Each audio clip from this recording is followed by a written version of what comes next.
to the Gigging Success Podcast. And now, here's your host, Brad Lazarus. Hello and welcome to the Gigging Success Podcast, where you'll discover the tactics and strategies of some of the world's most successful cover bands that'll help you fast-track your way to more of the gigs that you deserve. So this week I'm delighted to be joined by Dave Webster, who's the national organiser for live performance at the UK Musicians Union, and also Kelly Wood, who's the national live performance official at the Musicians Union. I had a good chat with them, which is coming up in a moment. We run through and talk about various different things like the Fair Play Guide, which is the campaign against musicians having to pay to play at their own gigs. We talk about Music Venues Day, which is a networking event for live music venues so they can offer fairer deals to musicians. We also talk about the Work Not Play initiative, which is supporting fair pay for musicians. So we also talk about how to value yourself as a musician and how to kind of value yourself as a cover band. So while we're not necessarily directly always talking about cover bands, this is purely centered around live music. So if you've got yourself a band and you're playing covers, this is relevant to you. If you've got a band which is doing original stuff as well, this is also going to be relevant to you. Now, they are from the UK Musicians Union, but what we talk about is very relevant to all territories around the world. So well worth a listen. And without any further ado, let's get straight into the interview. And I'm here today with two special guests, Dave Webster and Kelly Hood, both from the Musicians Union. Dave is the national organiser of live performance, and Kelly, who's based up in Manchester in the UK, is the national live performance official. So thank you for joining me, guys. How are you? Hi. Hi, Brad. Thanks. It's Kelly Wood. Good. It's Kelly Wood, by the way. Not. Oh, I beg your pardon. I always had Hood for some reason. Right, I beg your pardon, Kelly. That's okay. Apologies for that. So you guys have been very busy over the last, few months, few years, as the Musicians Union has always done in terms of standing up for the musician. But there's quite a few initiatives that have kind of been created over the last year and are ongoing. One of them being Music Venues Day 2014. Can you tell us a little bit about what that was all about, Dave? Yeah, sure, Brad. It's not actually, Venues Day wasn't actually our initiative.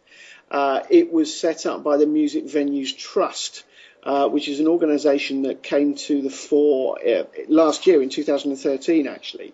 But what happened when we started the live performance department in late 2013, Kelly and I sat down, we had a look at what was out there for venues, independent venues around the country, and how the Musicians Union reacted or interacted with those venues. And in talking to our regional colleagues, we generally have always done what we always do, which is our members come to us and they bang on our door and they say they've not been treated properly, or they've had a difficult experience or a bad experience or let down or not paid or whatever at either certain venues or through certain promoters. And that's all well and good, and that's what we do and we continue to do, go and knock on the door and represent and help our members to get their money back or whatever it might be. But at the same side, the other side of that coin is the fact that there's probably a lot of venues out there and a lot of promoters out there who actually do support musicians and do want to do the right thing and are to be championed. And we haven't really done that. So we got to thinking about how we could really build a network and community of support network, really, between the Musicians Union, the musicians who are our members, and the venues and promoters who are looking to engage them and employ them on fair terms. So we thought about setting up a Fair Play Venues Guide on the back of our Fair Play Guide, which Kelly's going to talk a little bit about later. And around about the same time as we were beginning to do that, two other things happened. One was the Independent Venue Week which had its first week in January last year, 2014, with about 19 venues around the country signed up. We got in touch with Sybil Bell from Independent Venues Week. We joined forces. She supported our initiative. We supported what they were doing. And then halfway through the year, we met up with Mark David for the Music Venues Trust, who was really all about saving venues who were under threat from the change in the planning laws in 2013, which really did put an onus on venues having to make alterations when either a resident or a property developer moves next door and says there's a noise problem, you've got to change it. So Mark got on board with the Music Venues Trust. And out of that came Music Venues Day, which was last week. So it was Mark's thing, but we were involved, and so was Independent Venue Week, along with the South Bank Centre. And that was a really the first opportunity for 120 odd venue owners from around the country, music industry people, to get together in one room and really talk about some of the issues that are affecting them, the difficulties we've got with planning laws, the promotion of the agent of change principle, which is what we all support. We'd like the government to bring that in, and the difficulties facing musicians as well. So that's what came out of it. And what did you identify as being some of the key issues that the musicians were facing? Well, I think one of the difficulties for musicians is it's about them being treated properly at certain venues, being looked after correctly, and there were one or two instances where they weren't, but of course there was a lot of venue owners at that day who were saying, yeah, we absolutely support musicians and we do want to treat them fairly and properly. Health and safety issues are a key thing. Kelly, was there a few other points that you picked up?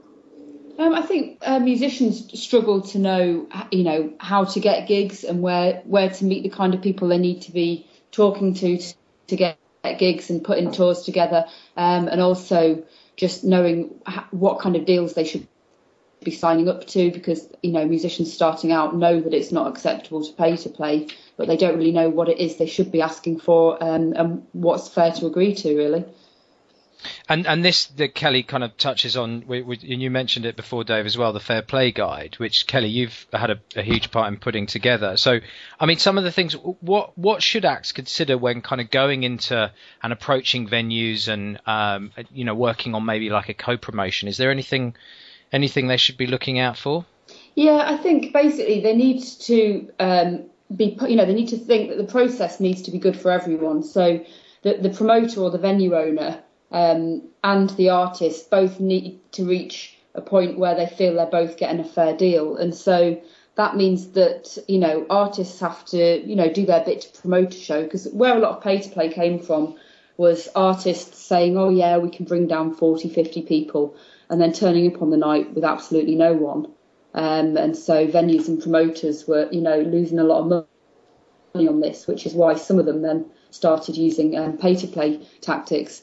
So what artists need to do is actually find the deals that work for them. It might be ticket deals where they agree to sell some of the tickets, and they just need to work with a promoter to find out, the deal that works for both of them. It might be that for, the tickets that the artists sell, they get to keep half of the ticket price, or it might be, they get to keep a third. But what we don't like is deals where artists have to sell a certain amount of tickets before they actually receive share of the revenue. We think that they should receive a share from the very first ticket, even if it's on a sliding scale, where for the first, however many tickets they get, 10%, 20%, and then that goes up and up, with the more tickets that they sell. Sorry, go on. No, I was just saying, and this is very much about new and emerging artists. I mean, as artists progress up the scale and they do more, they obviously get more savvy at being able to negotiate these deals, and sooner or later they're going to be commanding fees, which is the right and proper way. But Kelly's absolutely right. Fair play is a two-way streak. And how? I mean, you've got the Fair Play Guide. You've published that Fair Play Guide, which presumably will give musicians, bands, and artists.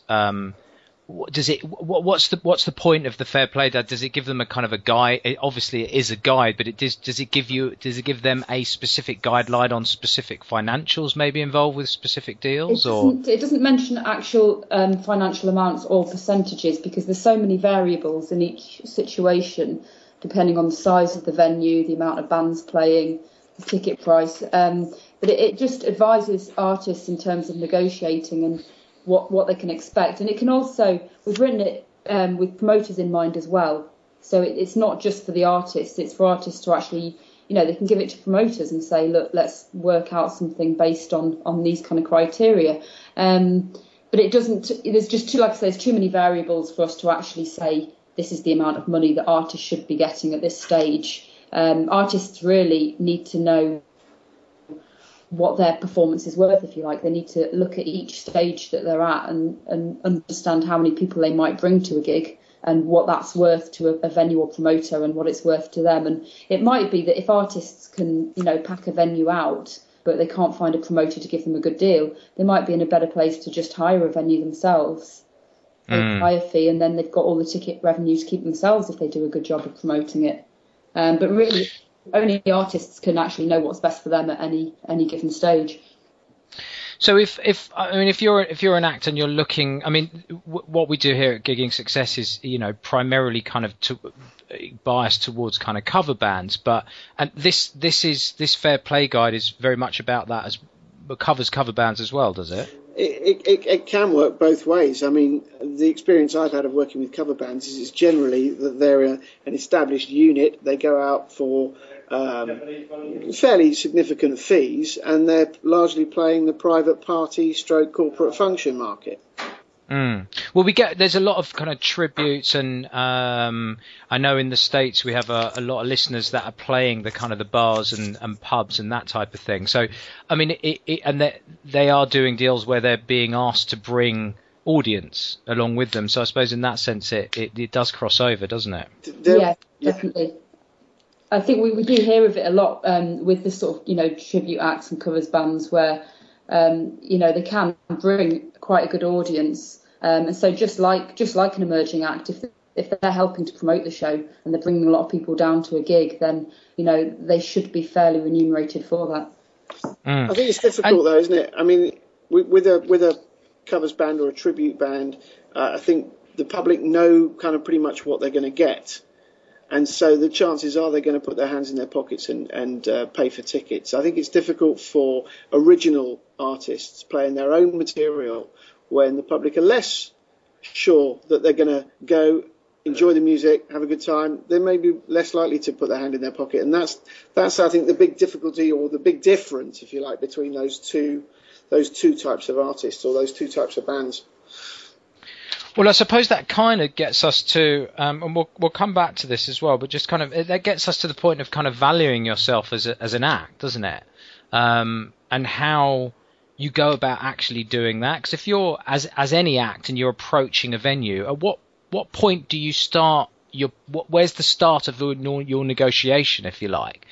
Are you kind of guaranteeing that you'll bring 30 paying punters, and that's your starting point? How would that kind of play out, if you like, in a real situation? Well, that's always it. Sorry, you go first.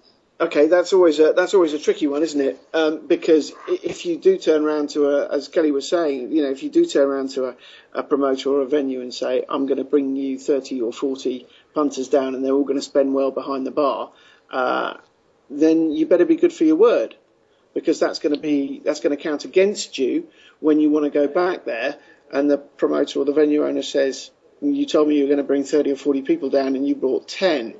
Why would I book you again? I'm going to make a loss. So, you need to be honest and upfront about where you are within the trajectory that you're on, and you've got to take a negotiating stance that is realistic to that position. Which then obviously means that you've got to be doing as an artist, you have to be doing your promotion, outside of that kind of gig environment, so you can go in there with your value being, as high as possible. I suppose you can kind of almost go in there, look, these are how many Facebook likes we've got, how many Twitter followers. That's kind of almost the empirical, kind of the stats, if you like, that you can show a promoter. Would that be an approach? I think possibly, but I think, it's really hard with social media because people, they can click and say they're going to an event, and anyone can say anything on social media. It doesn't always translate to actual, gig attendance. So I think this is where things like ticketing deals work very well, because then if you think you can sell 40 tickets, as opposed to just saying to a promoter, oh, we can bring that many people down, you negotiate a deal where you get a good cut of the tickets, and so when you sell them, your success is reflected in the amount of money that you actually take. And if you can't then sell them, and then you need to rethink about whether you can actually do the gig, whether you're ready to be doing a gig of that size. Because if you can't get people down to your gig and you're an unknown band, then it's going to be very hard for a promoter to get people down to your gig. So then, I mean, if you're in that, you mentioned on your guide about the idea of kind of negotiating, maybe you can, with some kind of guest list offers and that type of thing. So there's various different kind of approaches, aren't there, which you go through on the guide. So people should go and definitely check that out, and we'll put some links on the show notes on the website for that as well. So is there anything on that fair play guide that you guys kind of wanted to cover that we might not necessarily have covered?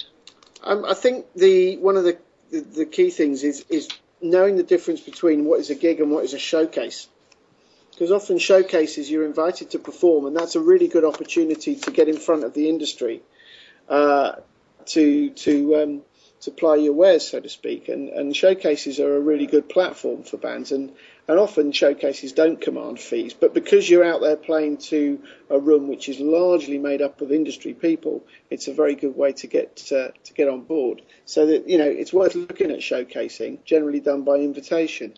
The other thing is just to look out things to avoid. Large markups on merchandise. If you're not getting much of a fee and you're having to pay, say, 40% or 20% of the merchandising fee to the venue, you might want to think about that as a negotiating position. Okay, good stuff. Excellent. Now, another area that you got, another initiative that you guys, I don't know if this is yours or not, is the Work Not Play initiative, supporting fair pay for musicians. Now, we've kind of briefly touched on this, but do you want to go into a little bit more depth about what that's about?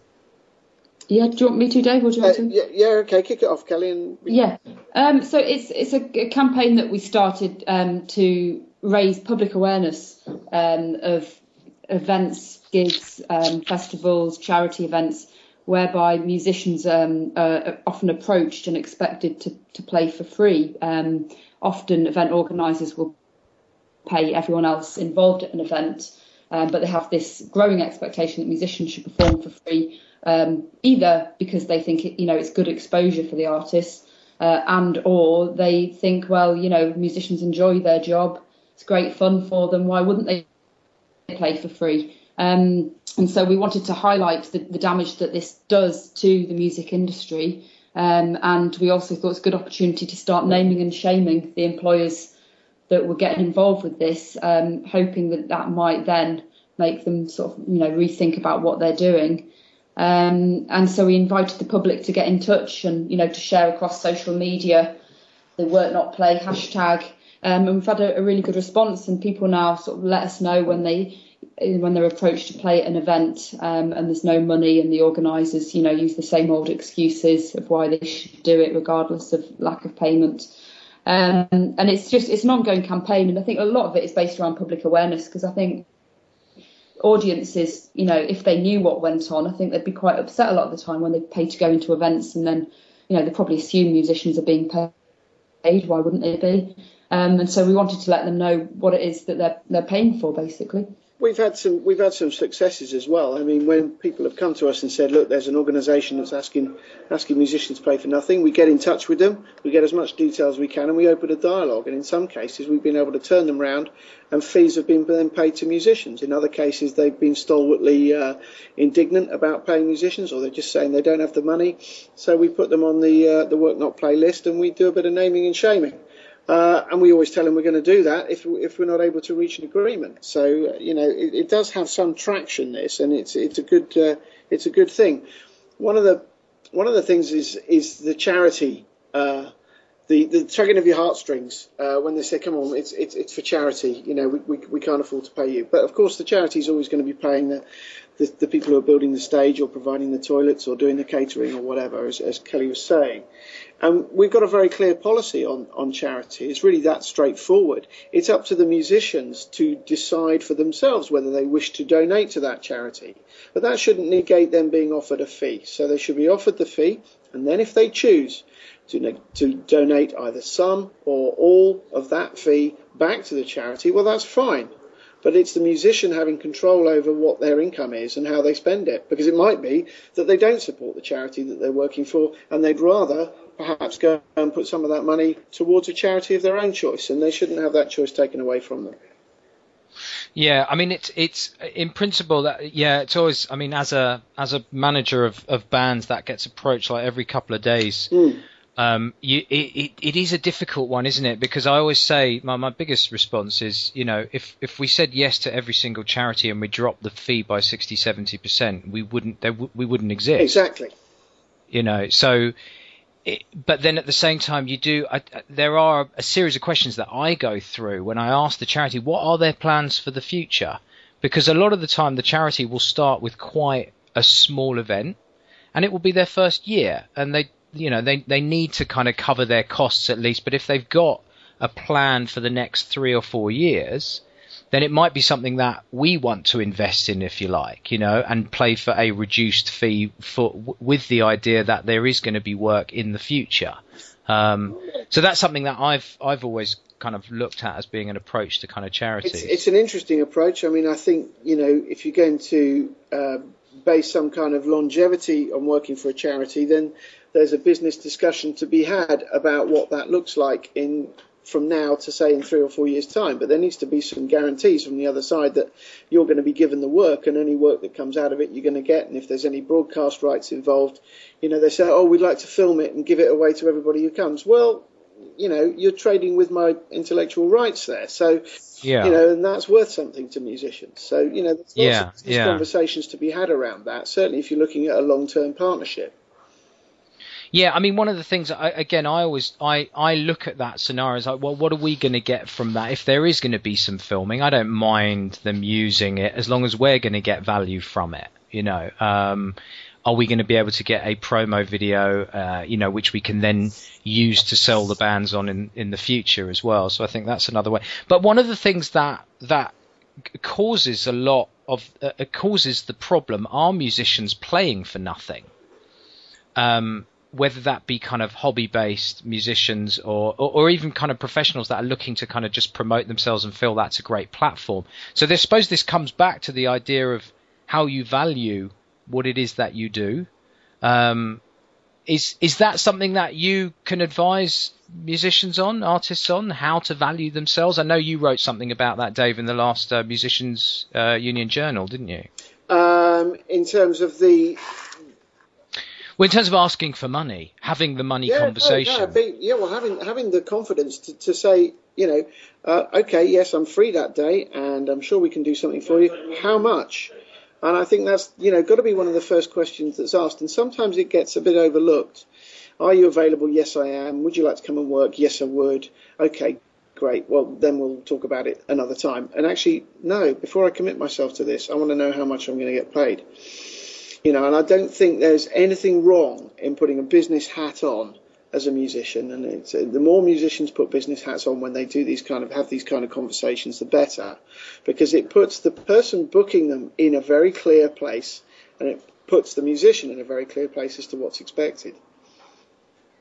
Yeah, I mean, one of the things that, again, I suppose this kind of this comes to the crux of what we kind of talk about at Gigging Success, really, is about how you market and sell yourself, and almost kind of have that, when you get that phone call, you're getting that phone call because people see your value and they understand your value. So you're almost kind of justified to have that conversation early. It's the second part of the conversation you're having after "Are you available?" is the money one, isn't it? I think there's also an element of education needed here, as far as perhaps the public or event planners are aware that it's not just about what you're paying for on the night.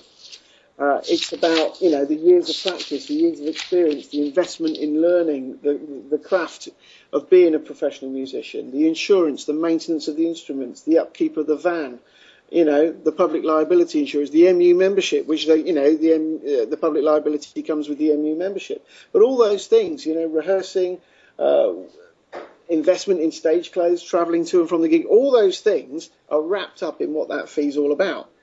Yeah, it's not just the hour performance on the night, but that's almost like 20% of it, really, isn't it? Exactly. And, if you take anybody in a highly trained, highly professional skill, the more work they do, the more fees they charge because of the more experience they have, and that's perfectly reasonable. Yeah. But I suppose it's about communicating that value, and what you just said in terms of, look, we upkeep our gear, we've had years of practice, etc., etc. Everything that you'd expect from somebody that's been experienced and has experience in a particular kind of field. Exactly. It's the ability to be able to kind of communicate that across, I think, and make sure that that person looking to book you, or potentially looking to book you, understands that value as well, and doesn't just see you for the hour performance on the night and that's that. Absolutely. And it's also about, if you're putting a wedding party together or a birthday party or a corporate function, it's all about the professionalism on the night. You're going to be booking a bunch of guys who are very, very good at doing what they do. And they know when to turn up, they know how to be discreet, they know when to get on stage, and they know how to turn it up and make that audience get off the chairs and onto the dance floor to give everybody a good night. And when everybody goes home at night, who do they thank but the venue owner or the party host or the corporate boss, and says, thanks, that was a really great night, what a fantastic band. Yeah. And there's there's the stat that I think that 81% of guests cite the music as having the biggest impact on the event. It seems to be the one that is negotiated hardest before the event. Yeah, and that's the same for originals bands who have really worked on their stuff in the rehearsal studio, and then they get out there and they play a venue, and there's 150 or 200 guys out on the dance floor having a great time down in the mosh pit, and those guys have absolutely worked at producing their songs in the best way.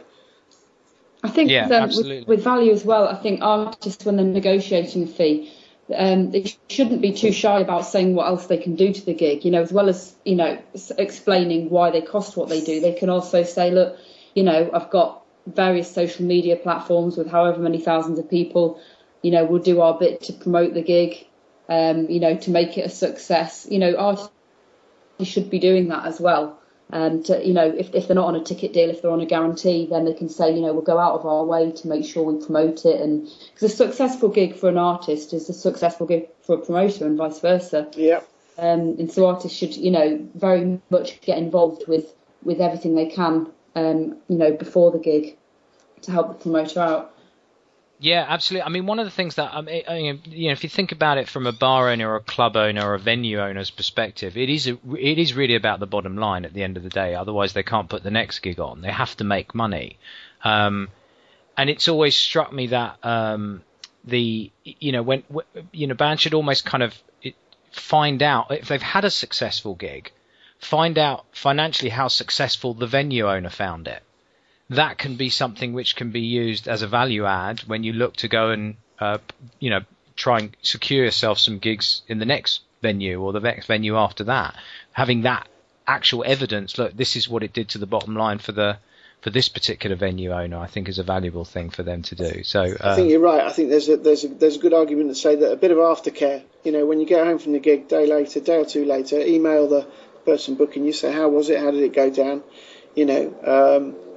Tell them what a good time you had as well.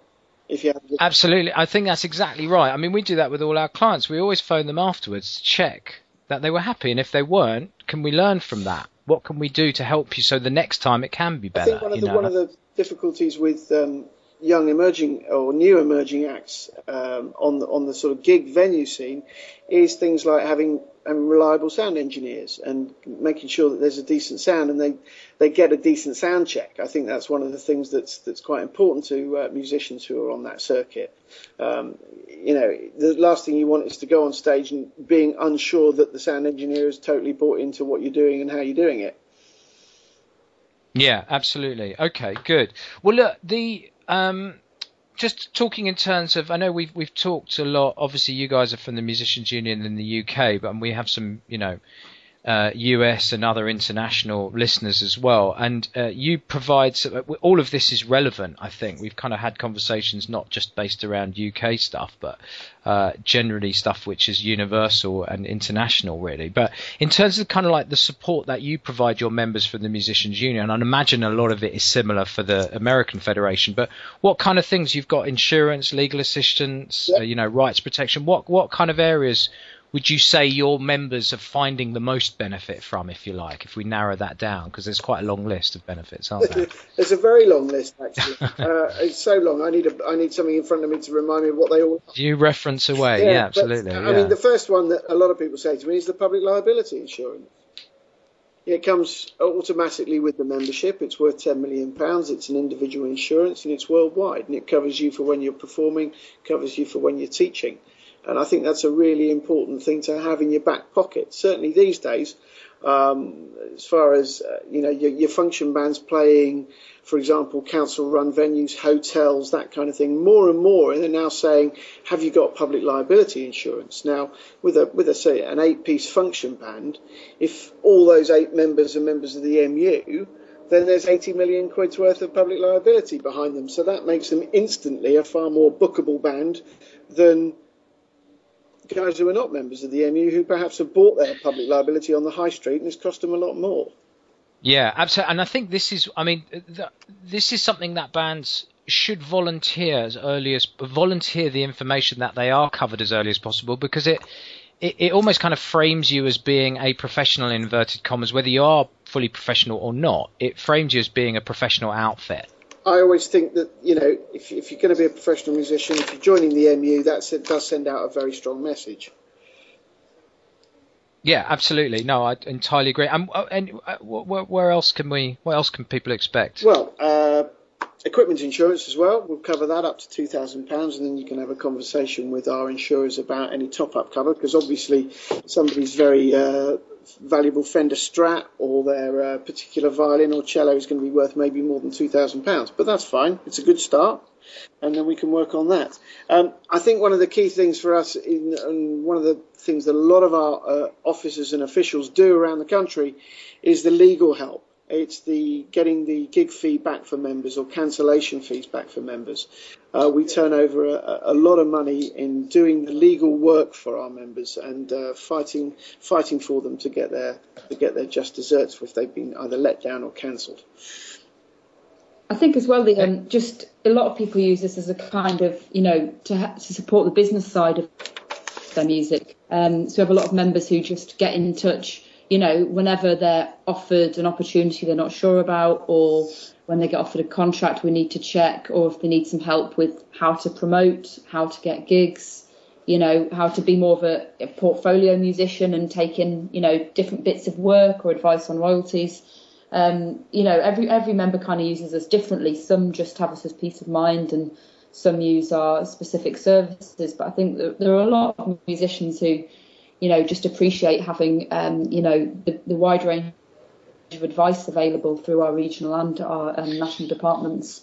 So for that legal advice, Kelly, is if somebody's joined up, they have a question, they literally can pick up the phone to you guys and you'll give them advice there. Is there not? We can help them out with that. We have our contract advisory service. So as far as the detailed legal advice on a contract goes, if they get offered a contract for whatever reason it might be, publishing, management, gig, live, recording, whatever, overseas, they can send it to us and we can get some first-hand legal advice from music lawyers on that contract, and then we will talk them through that advice and, if possible, help them negotiate a better deal.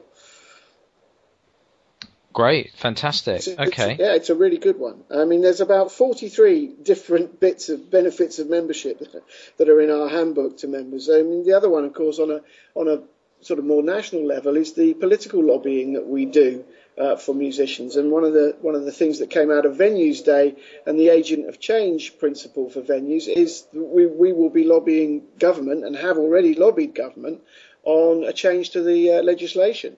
So, we do that on a fairly high level, very high level. with government ministers and politicians in order to try and get better living conditions, better standards of work for musicians. Fantastic. Okay. Well, look. A couple of other things. Yeah, go for it, Dave. Go for it. Yeah. We can provide that. Benevolent assistance if you are out of work because you're ill or you've had an accident and you can't, you're struggling to pay the odd bill or two. We have a benevolent fund, which is modest, I have to say, but we can help out. And that's, one of the key things. And we can also put members in touch with other organisations who perhaps have a slightly more benevolent remit. We have a very wide remit, but there are some organisations out there, for example, Help Musicians UK, who are a great organisation that do a lot to help musicians who are struggling through ill health or accident. Fantastic. And if there's, these organisations, like, as I mentioned, like the MU and Help Musicians UK, they exist in other countries as well. So, listeners should go and check those out from in their individual. Get in touch with your local musicians union. I mean, one thing, we are a member of the International Federation of Musicians. So there is an international network of musicians. Our General Secretary is the president, and we cover the globe. So the really difficult issues facing musicians travelling around the world, for example, flying with instruments is an enormous problem. Airlines are a law unto themselves, and we're trying to get some kind of standardisation and transparency within the airline passenger charter, which we're doing through the European Union. Trying to get visas to go out and work in the US is very difficult and costly. We would advise all our members, if they're working in the US, to get a proper work visa so they don't fall foul of the border guards when they're going over there. There's a lot of very difficult issues that we fight on an international level as well, alongside other musicians' unions from around the world. Fantastic. No, great job. So, okay, well, listen, guys, we've come to the end. Thank you so much. I really appreciate your time. It's been really interesting. Is there anything that we've kind of haven't covered that you guys wanted to cover, maybe? Or Kelly, you think about it? I think, well, we could go on forever, really. We could, and we'll do it again. There is one other point. I mean, if you're an MU member, wherever you're working, we're there to help. And the other thing is that if you do find yourself working, say, for example, in the film industry or at the BBC or in the West End or in theatres, we have collective bargaining agreements with all of those employers. So your rights are protected in terms of what you get paid and all those kind of things. We have relationships with the employers, and we've got these agreements in place that protect our members and make sure they get paid properly. Great stuff. And where if people want to get in touch and find the MU, what's your URL? Go to the website, which is themu.org, www.themu.org. We're also on Twitter, @WeAreTheMU, or phone any one of the regional offices. You can join online, is much the easiest thing to do. So. Okay, great. And then the Fair Play Guide is, you can find links to that from the MU website, can't you? Yeah, it's on the website. Yeah. Great stuff. And then the other, the Work Not Play's got a separate URL, is that right? Yes, but it mainly exists on Twitter, actually, if you hashtag Work Not Play MU. Oh, great. Excellent. Okay, so if that's what there, people can go and find them on there. That's great. Listen, guys, Kelly, Dave, thank you very much. Really appreciate your time. Thanks, and hopefully we'll catch up in the next few months, see how these things are getting on, what experiences you're hearing from other musicians, and see how we go from there. Yes, indeed. Good to talk to you. Thank you. All right. Thanks, Kelly. Cheers, Dave. Bye. Bye. So thank you to Dave and Kelly for their time this week. It was really interesting. Hopefully we'll catch up with them again in the near future. If you haven't done so already, please do leave a review, an iTunes review on iTunes. It really helps the rankings and gets this message out, gets this podcast out to loads more musicians that are finding it really useful. I'm getting some fantastic response to the podcast, so really want to try and build on that. So hopefully I will see you again on the next podcast.